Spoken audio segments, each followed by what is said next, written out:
They thought it would be easy. An empire armed with rifles, artillery, and global dominance, facing a kingdom armed with spears. But on January 22nd, 1879, everything changed.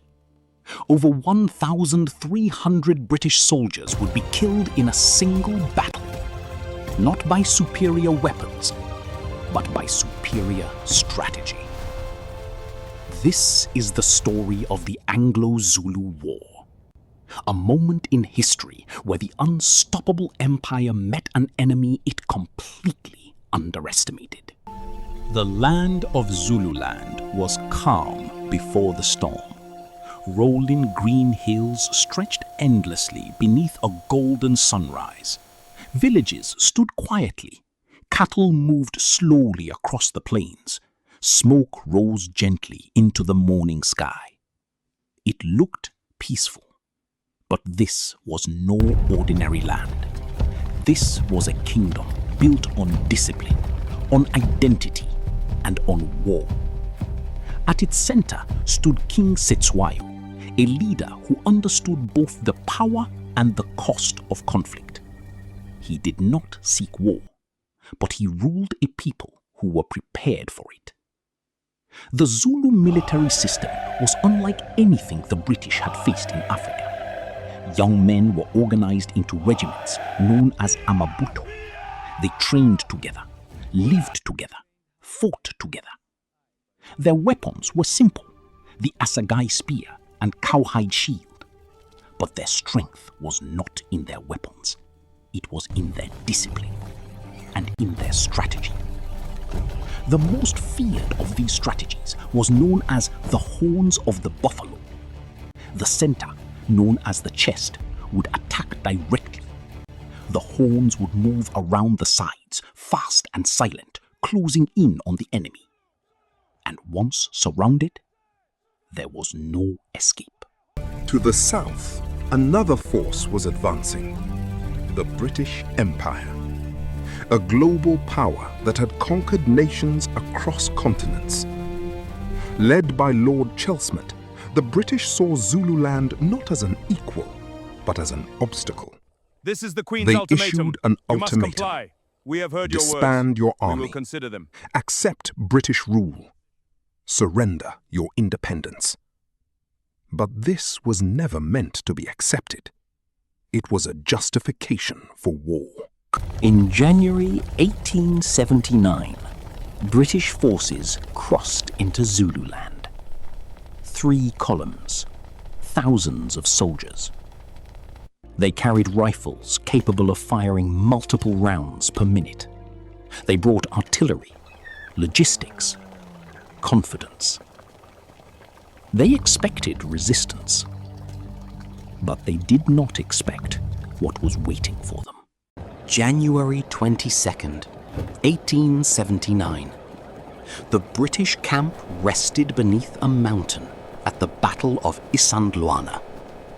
There were no defensive walls, no strong fortifications, just confidence.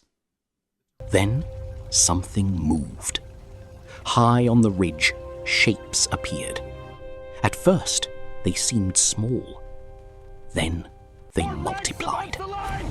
Thousands of Zulu warriors emerged from the hills. They had been there the entire time, watching, waiting. The British opened fire. Rifles thundered. Smoke filled the air. Zulu warriors fell, but they did not stop. They kept advancing, closing the distance, breaking through the gunfire. Then the formation unfolded. The chest moved forward, the horns spread outward.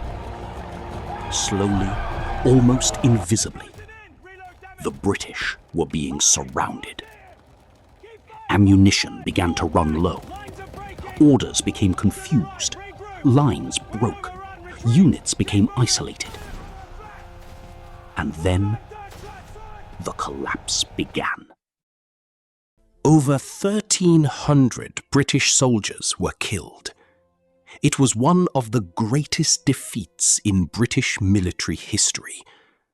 An empire that believed itself invincible had been shattered in a single day. But the story did not end there.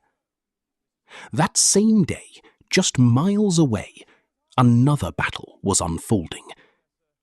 At the Battle of Rorke's Drift, a small British force, around 150 men, faced thousands of Zulu warriors.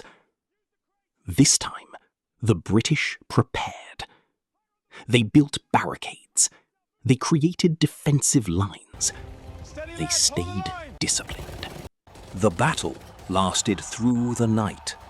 Wave after wave of attacks. Gunfire lit the darkness. The air filled with smoke and shouting. This was not about victory. It was about survival. And somehow, they held. 2 battles, 1 day. One showed the collapse of an empire. The other showed its resilience. But beyond strategy and numbers, there were people. A young Zulu warrior stepped forward into gunfire for the first time. He watched men fall beside him. Still, he moved forward. Not because he believed he would survive, but because retreat was not part of who he was. At Rorke's Drift, a British soldier carried wounded men from a burning building. Room by room, flames rising around him, smoke filling the air. Each journey could have been his last, but he went back again and again. War is not just about victory or defeat. It is about human endurance, courage under pressure, and decisions made in moments that last forever. The British Empire could not accept what had happened at Isandlwana. It responded the only way it knew how, with more force, more soldiers, more weapons. Reinforcements arrived. Strategies changed. The British adapted. They formed tighter defensive formations. They increased their firepower. And slowly, the balance began to shift. The final chapter came at the Battle of Ulundi. Zulu warriors charged once more. Brave, fearless, determined. But this time, the outcome was different. The British formed defensive squares. Gunfire came from all sides. The Zulu advance slowed, then stopped. The war was over. King Cetshwayo was captured. The Zulu Kingdom was divided. Its independence was gone. But history does not forget. It remembers the day an African army defeated one of the most powerful empires in the world. It remembers the discipline of the Zulu warriors, the courage on both sides, and the lesson that no power is truly untouchable. Because for one moment, the spear defeated the empire.